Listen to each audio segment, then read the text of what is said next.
वित्त मंत्री जी जो एप्रोप्रिएशन बिल 2026 लेके आई है उसके पर अपने विचार रखता हूं।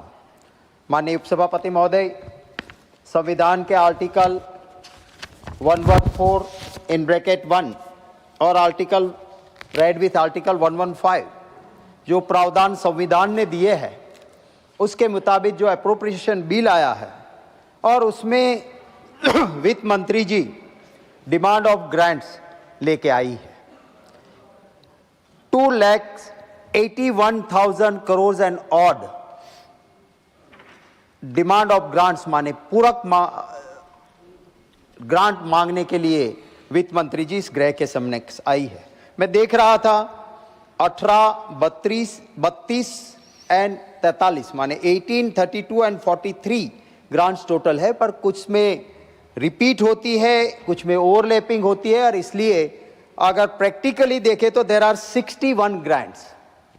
मैं सबसे पहले वित्त मंत्री जी जो 57,038.48 करोड़ जो लेके आई है, बहुत बड़ी राशि है ये, और ये राशि वित्त मंत्री जी इसलिए लेके आई है कि उनका कहना है माननीय उपसभापति महोदय कि ये अमाउंट मुझे इसलिए चाहिए, ये है इकोनॉमिक स्टेबिलाइजेशन फंड, और वित्त मंत्री जी का कहना है कि मुझे इसलिए चाहिए कि कुछ अनएक्सपेक्टेड ऐसी चीजें हो रही है,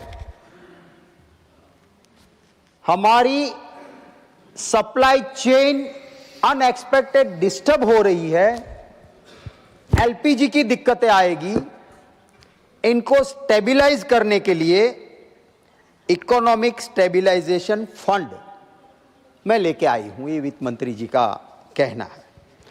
नहीं उपसभापति महोदय, इतनी बड़ी राशि माने 57,000 एंड ऑड करोड़ आपको लाना पड़ रहा है। आप कहोगी कि आप लोग कहते हो कि एलपीजी का दाम नहीं बढ़े, देखनी सरकार नहीं करती इसलिए हम कर रहे हैं। Sir, this crisis are man made crisis, I am sorry to say. हमारा संविधान जब बना उस वक्त बहुत चर्चाएं हुई थी। हमारे संविधान ने उस वक्त कहा था हमारा देश किसी और देश की राजनीति में कभी भी हस्तक्षेप नहीं करेगा। हमारा संविधान बना तब उन महान आत्माओं ने कहा था कि हम नॉन अलायंस रहेंगे, हम किसी दो के झगड़े में हम पक्षकार नहीं रहेंगे। आज क्यों ये हो रहा है, आपने कभी सोचा है? हमारी सबसे बड़ी सप्लाई चेन जिस चैनल से आती थी उस चैनल का कंट्रोल ईरान डिस्टर्ब कर सके ये दुनिया जानती थी। आपका सबसे बड़ा सप्लाई चेन ईरान के पास से गुजरता था। आपको क्या हरमोज में आपको पता था कि हमारे लिए इंपॉर्टेंट है? आपको क्या जरूरत थी जब ऐसा माहौल था? आपको पता नहीं है, आपका विषय नहीं है। कुछ बीजेपी में बैठे उनको पता नहीं कि एप्रोप्रिएशन बिल क्या है और मुझे टोकते हैं। सर, मैं ये कहना चाहता था कि हमें हमारा सबसे पुराना अच्छा व्यवहार ईरान के साथ था। जब चल रहा था ये, हमें कोई जरूरत नहीं थी इजराइल पहुंच जाने की और ये मां की भूमि, ये बाप की भूमि करने की कोई जरूरत नहीं थी। कुछ देश है जिनको दिक्कत नहीं आ रही है क्योंकि वो इस तरह से पार्ट नहीं बने। आज देश जो भुगत रहा है, विदेश नीति किसी पॉलिटिकल पार्टी की नहीं हो सकती है। पॉलिटिकल पार्टी आती है जाती है, विदेश नीति देश के लिए होती है और विदेश नीति देश के हित में होती है, बिना सोचे समझे। क्योंकि ये जवाहरलाल नेहरू जी ने किया था, क्योंकि कांग्रेस ने किया था, तो मैं दूसरे के साथ ऐसी विदेश नीति, ये नहीं चलता है सर। और इसीलिए आपको 58,000 एंड ऑड करोड़ का आज आपको इकोनॉमिक स्टेबिलाइजेशन फंड लेके यहां पर आना पड़ रहा है। मैं जरूर आपके जरिए वित्त मंत्री जी को कहना चाहूंगा कि आपकी सबसे ज्यादा चिंता गैस सप्लाई की है। आपने 58,000 करोड़ रखा है, उसमें से एक प्रावधान आप ये भी कर लीजिए, क्योंकि कोई नॉन बायोलॉजिकल एक साइंटिस्ट ने कहा है कि नाली में बर्तन ऊंधा करो, उसमें छेद करो मित्रों, और उससे गैस निकलता है और चाय का ठेला लग सकता है। और अगर यही चीज है तो आप ये 58,000 करोड़ में से वो भी कर लीजिए, ताकि हर जगह पे नाली तो निकलती ही है, उल्टा बर्तन डाला, पाइप लगाई और हो गया। सर ये गैस की चिंता है। सर हमारे एक पक्षी को हमारे गुजरात में शाहमृग कहता है। जब कोई पीछे लगता है तो वो अपना सर रेत में डाल देता है, वो मानता है कि मैं किसी को नहीं देखता हूं इसलिए कोई भी मुझे नहीं देखता है। ऐसी नीति सरकार ना करे। आप ये कहेंगे, मंत्री जी कहते हैं कि ये गलत कांग्रेस वाले बोल रहे हैं, गैस सप्लाई की कोई दिक्कत नहीं है। आइए मेरे साथ, मैं दूर रहूंगा, आपको अहमदाबाद से लेके हर जगह पे गैस सिलेंडर के लिए लोगों की लाइन दिखाऊंगा। क्या ये ऑपोजिशन की लगी हुई लाइन है? क्या इसकी एक क्वेश्चन जो प्रॉब्लम है आवाम का, उसका हम स्वीकार नहीं करेंगे तो उसका हल नहीं निकलेगा। इसलिए मैं चाहता हूं कि सरकार इस बारे में गंभीरता के साथ जरूर सोचे। सर 19.23,000 करोड़ वित्त मंत्री जी की इस एप्रोप्रिएशन बिल में फर्टिलाइजर के ऊपर की ग्रांट की डिमांड है। सर मुझे कहना पड़ रहा है, आपके इंपोर्ट का परसेंटेज हर दिन बढ़ता जा रहा है। यूरिया जो आप पहले करते थे, आज आप 138.8% और डीएपी 94.5% आपको इंपोर्ट करना पड़ता है। आप डोमेस्टिक प्रोडक्शन की बात करते थे, आप मेक इन इंडिया की बात करते हैं। आप हम क्यों नहीं स्ट्रेंथन करें, सेल्फ सफिशिएंट बनने की कोशिश करें, ताकि हमारे फार्मर्स को दिक्कत ना हो। मैं जानता हूं वित्त मंत्री जी कहेंगी कि यूरिया में मैंने प्रोडक्शन बढ़ा दिया है। मैं आपके जरिए वित्त मंत्री जी को कहना चाहता हूं, वो कौन सा प्रोडक्शन बढ़ा है? Nano urea. साहब मैं एक किसान हूं, मैंने खेत देखा है, खेती की है। किसान अपनी जमीन के लिए उससे बेहतरीन साइंटिस्ट और कोई हो नहीं सकता है। जब देश का किसान कहता है कि नैनो यूरिया हमें रिजल्ट नहीं देता है, हमें नैनो यूरिया नहीं चाहिए, हमें प्योर यूरिया चाहिए, ये सरकार कहती है कि no, compulsory nano urea use करो। मेरे साथी यहाँ पे विद्वान साथी बीजेपी से भी बैठे, मैं कहता हूँ आप यहाँ हाथ रख के कहिए, गांव में पूछिए किसानों को, क्या वो नैनो यूरिया से खुश है क्या? और कंपलसरी अगर नैनो यूरिया अच्छा है तो आपको ये सर्कुलर क्यों निकालना पड़ता है? कोऑपरेटिव सोसाइटीज को ये कहते हो कि आपको अगर डीएपी चाहिए, आपको एनपीके चाहिए, कंपलसरी ये नैनो यूरिया ले जाओ। सर ये किसानों पे एट्रोसिटी है। मैं मंत्री जी को जरूर कहूंगा कि आप इसके ऊपर ध्यान दें और कहे। वित्त मंत्री जी जेएनयू में पड़ी हुई है, आम नागरिक की चिंता करने वाली, वहां से शिक्षा मिलती है, ऐसी यूनिवर्सिटी में से पड़ी हुई है। मैं उनकी मंशा पे डाउट नहीं करता हूं, पर और सभी डिपार्टमेंट जब आपके पास डिमांड लेके आते हैं, then you have a control on it. In a small state like Gujarat, I had handled finance department. हम पूछते थे उनको कि ये पब्लिक कंप्लेंट्स है, अथवा ये हाउस में चाहे ऑपोजिशन का एमएलए भी बोला था तो हम कहते थे कि विरोधी दल के नेता या ये एमएलए कह रहा था आपके डिपार्टमेंट को ये ठीक करिए, क्योंकि आखिर में फाइनेंशियल कंट्रोल गवर्नमेंट में फिनांस डिपार्टमेंट का है और पूरी सरकार के फिनांस का कंट्रोल इस हाउस पे दोनों लोकसभा और राज्यसभा के मेंबर्स हमारे हाथ में है, हम फाइनेंशियल अप्रूवल देते हैं। और जब तक यहां से वहां वोटिंग होती है, यहां चर्चा होती है, हम सजेशन दे सकते हैं, ये हमारा अधिकार है। इसलिए मैं वित्त मंत्री जी इसको पॉजिटिव लेगी, मैं इसका एक सजेशन देना चाहता हूं। आप इतनी सारी डिमांड लेके आए हो, सेकंड सेट ऑफ डिमांड से आए अप्रोप्रिएशन में। ग्लोबल रैंकिंग में ह्यूमन डेवलपमेंट इंडेक्स 2014 में हम कहां थे और आज कहां पहुंच गए विश्व में, दुनिया में, ग्लोबल इंडेक्स में, इसका जरूर आपको सोचना पड़ेगा। हेल्दी नेशन, वेल्दी नेशन, आपकी डिमांड्स में देख रहा था, इसके ऊपर ध्यान देना होगा। आज कैंसर की ट्रीटमेंट और हम जो सहाय देते हैं, बहुत बड़ा अंतर है। मैंने 10 मार्च को इसी हाउस में मेरा क्वेश्चन था सर, गुजरात में एनीमिक प्रेग्नेंट वीमेन और यंग गर्ल्स कितना % एनीमिक है उसकी बात की थी। जब वो डिपार्टमेंट के ऊपर भी आप कुछ बात करें, मैं जरूर चाहूंगा।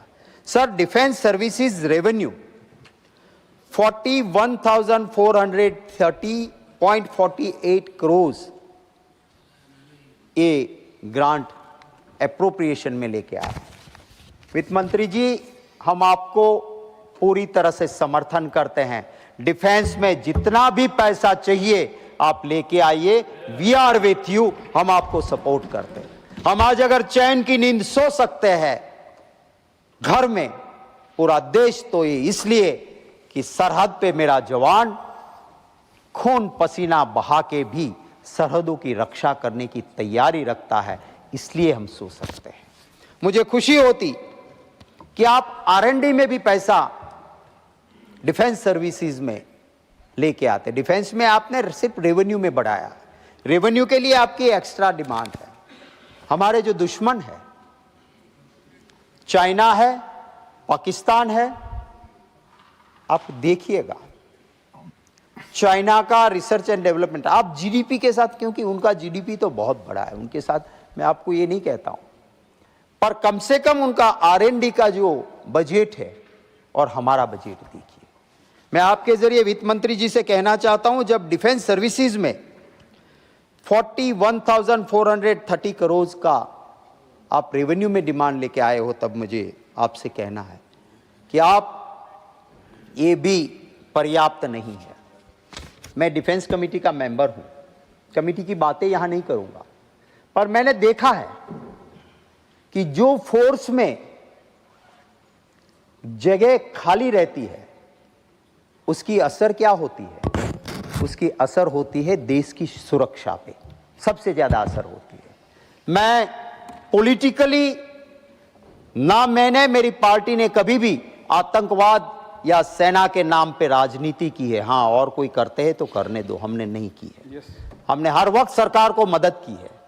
सर, पहलगांव में हमला हुआ, और जब सर पहलगांव में हमला हुआ उसके बाद एक फौज के एक ऐसे अफसर जिन्होंने RR सेक्टर में बहुत अच्छी तरह से सेवाएं कारगिल के वक्त दी थी, ऐसे जनरल GD बख्शी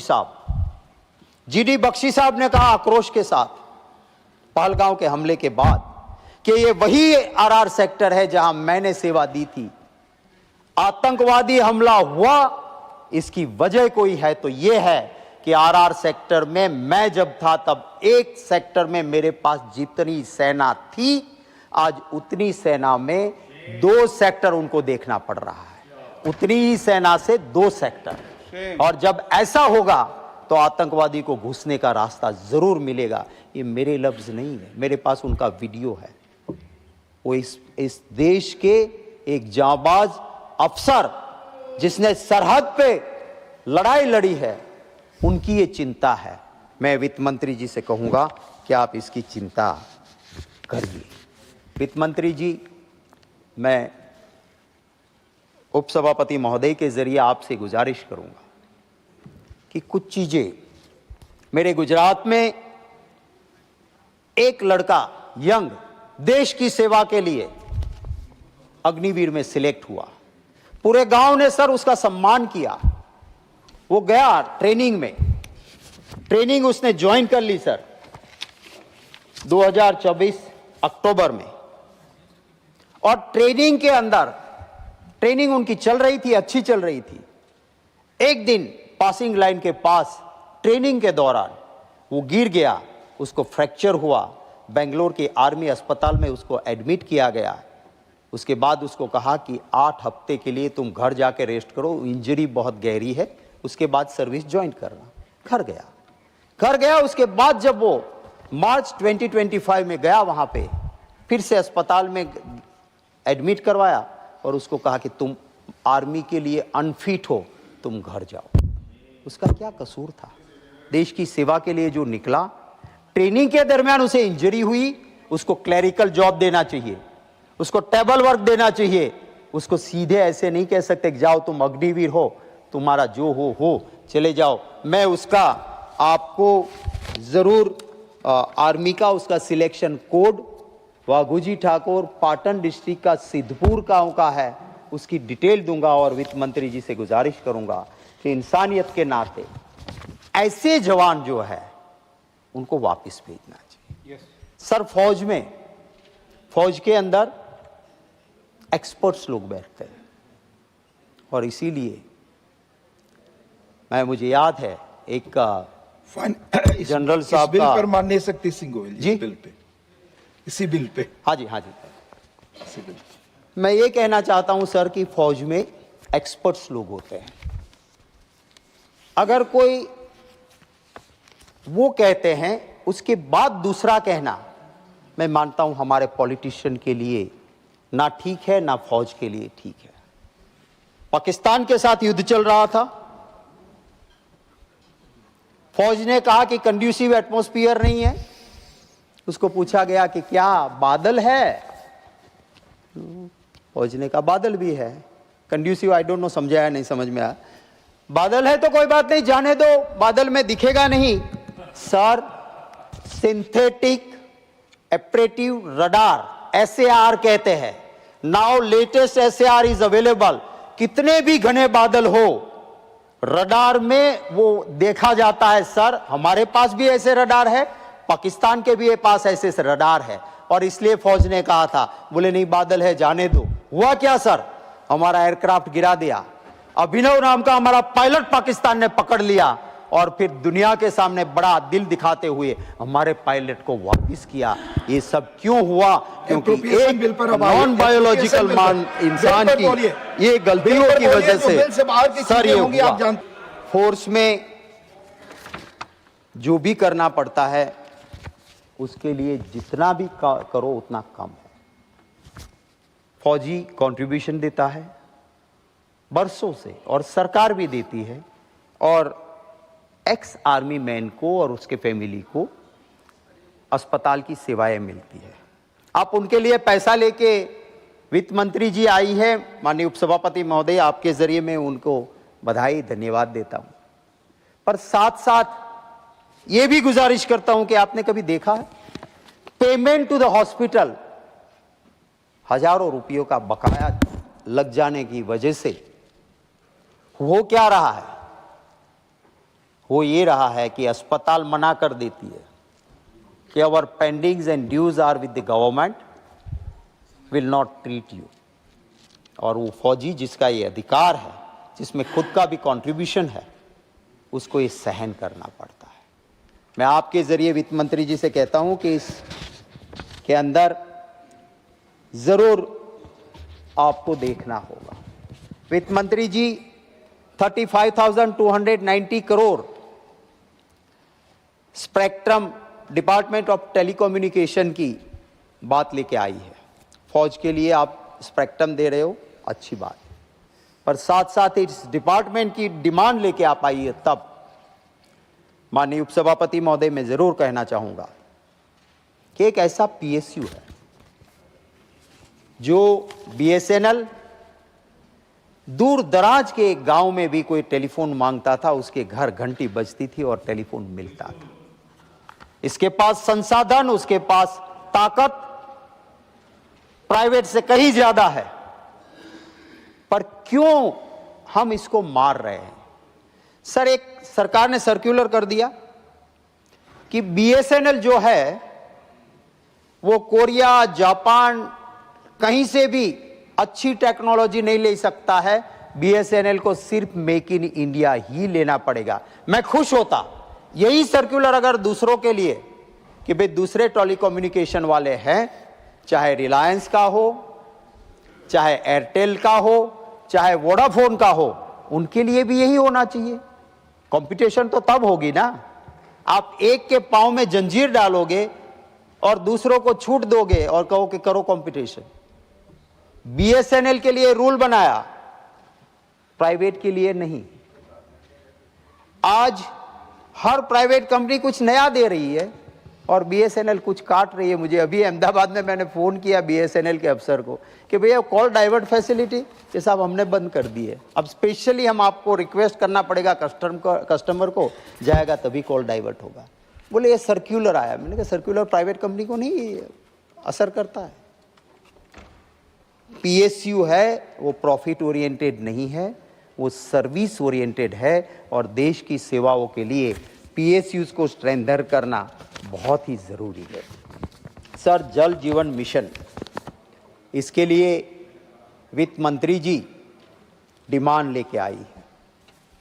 सर, अच्छी बात है। गांव में पहली बार, तब तक कोई सोच नहीं थी, पीने का पानी की बात सब करते थे, शुद्ध पीने का पानी, वो अगर कोई बात की तो राजीव गांधी जी ने पहले की थी कि शुद्ध पीने का पानी, और इन्होंने शुरुआत की। आप नल से जल जीवन मिशन में पैसे दे रहे हो। गुजरात में कुछ जगह हम पीछे लगे तो एफआईआर हुई है। सर, क्या होता है, नल तो लग जाता है, नीचे पाइपलाइन नहीं होती है, और फिर जब नल खोलता है कोई तो पानी नहीं आता है और दीवार पे लिखा होता है बीजेपी। हमारे गुजरात में कहते बीजे माने दूसरी जगह जाके पी, यहां नहीं मिलेगा। ये जल जीवन मिशन है। ये हालत जल जीवन मिशन की है। सर, कच्छ में सबसे ज्यादा पीने के पानी की जरूरियात होती है। आपने बहुत पैसे दिए वहां पे, और जो पाइपलाइन लगनी चाहिए, मैं चैलेंज के साथ कहता हूं, सीबीआई को इन्वेस्टिगेशन दे दो, पूरा खर्चा और जो पेनल्टी कहेगी गवर्नमेंट मैं भरूंगा। वहां जो पाइप जल जीवन मिशन में लगनी चाहिए वो बीजेपी के नेता के फार्म में पानी पहुंचाने की लगाई दी गई है, और पानी कच्छ में नहीं मिल रहा है। सर, हमने पंचमहाल डिस्ट्रिक्ट में मुद्दा उठाया, एक अधिकारी ठीक निकला, उसने एफआईआर की है कि जल जीवन मिशन में करोड़ों रुपए चाव किए गए हैं। तो इस जल जीवन मिशन सिर्फ करप्शन का जरिया ना बने। मैं आपके जरिए वित्त मंत्री जी से कहना चाहता हूं कि कम से कम इसका असलियत थोड़ा सा आप चेक करवाएंगे, फिर ये मंशा अच्छी, पर इसके लिए काम भी उसी तरह से होना चाहिए। सर, यहां पे सिविल एविएशन के लिए भी एप्रोप्रिएशन बिल में एक ग्रांट का बहुत बड़ा हिस्सा वित्त मंत्री जी के बिल में है। मैं आपके जरिए कुछ मुद्दे की बात करना चाहता हूं। सर, प्राइवेट को एयरपोर्ट्स दे दिए हैं। एयरपोर्ट्स में पहले कानून साफ था, पैसेंजर यूजर्स डेवलपमेंट चार्ज। वो पैसेंजर का यूजर्स डेवलपमेंट चार्ज किस तरह से गिना जाता था, उसके एक नियम, उसका एक अलग प्रावधान, उसका एक अलग से इंडिपेंडेंट अथॉरिटी जो तय करती थी। इस सरकार ने क्या कर दिया, पहले ये कानून था कि एयरपोर्ट के अंदर अगर कोई शॉप्स क्रिएशन के लिए पैसे लगे, क्योंकि जितना इन्वेस्टमेंट होता है एयरपोर्ट में उसके आधार पर यूजर्स डेवलपमेंट चार्जेस लगते हैं। पहले प्रावधान था कि जो ये दुकानें लगती है, जो शॉप्स बनती है, उसका तो वो किराया वो लेता है जो भी एयरपोर्ट चलाता है वो, इसलिए उसका पैसा पैसेंजर के ऊपर ये एयरपोर्ट का इन्वेस्टमेंट में नहीं गिना जाएगा।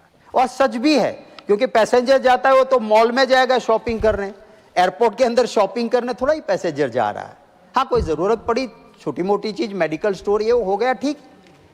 आज तो एयरपोर्ट में बड़े बड़े मॉल बना दिए, और ये मॉल के लिए जो इन्वेस्टमेंट होता है, पहले कभी भी पैसेंजर के ऊपर उसका यूजर्स डेवलपमेंट में नहीं गिना जाता था। सरकार ने कानून बदल दिया, दोस्त अदानी ने ले लिया, तो उसके बाद से ये यूजर्स डेवलपमेंट चार्ज पैसेंजर के ऊपर, अंदर वो माहौल बना खड़ा कर देगा, उसका इन्वेस्टमेंट किया, उस पैसे का चार्ज किसके ऊपर लगेगा? पैसेंजर के ऊपर। 250 रुपये में जो यूजर्स डेवलप, मेरा ही क्वेश्चन था सर, इस सरकार का जवाब है 250 रुपया था $, users development charge Ahmedabad airport में। आज 1680 रुपये लगते हैं। कौन सा स्वर्ग खोड़ा हो गया कि 250 से 1680 हो गए? ऐसी चीजों को देखना होगा। इस देश को इस तरह से कोई लूट चला सके, ये हो नहीं सकता। सर, एक सबसे बड़ी डिमांड ग्रांट की एडवर्टाइजमेंट, इंफॉर्मेशन टेक्नोलॉजी, उनके लिए कम्युनिकेशन के लिए लेके वित्त मंत्री जी आई है।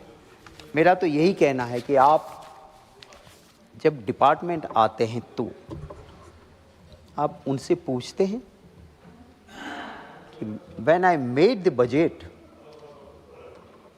आप ही के डिपार्टमेंट ने कुछ चीज़ें बताई थी और हमने बजट का एस्टिमेट किया, रिवाइज एस्टिमेट होता है। पर ये इतनी बड़ी आप ग्रांट एप्रोप्रिएशन में पूरक मांग में लेके आते हो, उसकी वजह क्या है और क्या ये पैसे सही जगह जा रहे हैं? सर, ये मेरा तेरा भी होता है। अगर किसी जर्नलिस्ट ने सच बोल दिया तो उस मीडिया हाउस की एडवर्टाइजमेंट बंद। यस यस यस यस करे, वाह वाह वाह वाह करे, उनको जितनी चाहे उतनी मिलती रहे। ये प्रजा की ट्रेजरी के पैसे हैं। आप जिन जिन डिपार्टमेंट में सप्लीमेंट्री डिमांड्स लेके आए हो, उसके सामने आपने जिन डिपार्टमेंट्स को बातें ग्रांट दी थी, वहां पे सेविंग हो रहा है। और वो कौन से डिपार्टमेंट है? वो जनता के हित करने वाले हैं।